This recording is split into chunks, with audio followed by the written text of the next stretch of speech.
Klaim ke jingdon lang jong urnado ndrei pinlim no ke Al Nassr ya ke Al Ittihad ne kamit da aran not gol ha ke jinglekai ha ke Saudi Pro League. Ha ke baka Al Nassr mentah kadu nabiang satang sipon ya ke Al Hilal. Kata ke Al Hilal san pepon ke Al Nassr sap kendai pon. Kad baka Al Ali sap hu new pon. Ke Al Ittihad mentah kladono ha ke dan ke bah new derlai pusau pon. Kumta Arsen mi madan linter ke Al Nassr klaim ke jingdon lang jong urnado ya ke tim kiba kam klanbor kala penlim baro Arsen. Kala penlim no ik Al Riyad da Shikol bat hinne kemit ya ke Al Ittihad bat da aran not gol. Kumta ke jingkermen jong ke Al Nassr ban yokur trofinya ke Saudi Pro League pedang don haduk mentah namar ke Al Hilal ke tam tang sipon ya ke Al Nassr.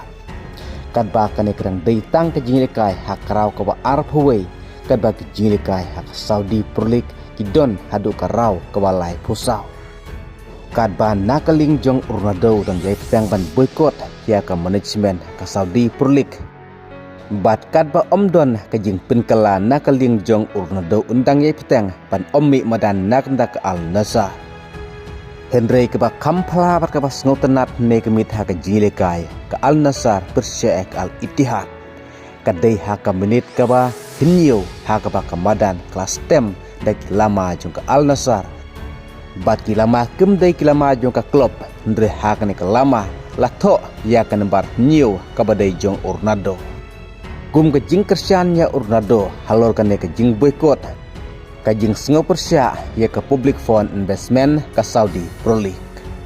Ha ke ba om desu tangki fans kinong kersian jong ke Al Nassr kepelara ya ke ne ke lama padon ya ke nembas sewen jong urnado ndre wat ki fans kinong kersian jong ke klub Al Ittihad ru kelalik kumju kum ke jing kersian ya urnado. Embat ke ne ke lajah ke menit ke bah new ha ke ba om padon bayo pan tap gol.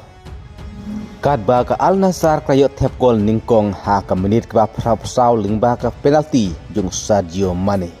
Baru Angelo wayo Shikol ha ke menit ke ba kendai po plus nriu.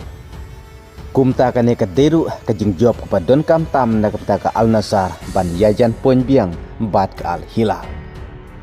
Bat ha ke jing lekai ke ban sawan ke Al Nassr kan sai kendu persya ya ke Al Fateh kublai shibot.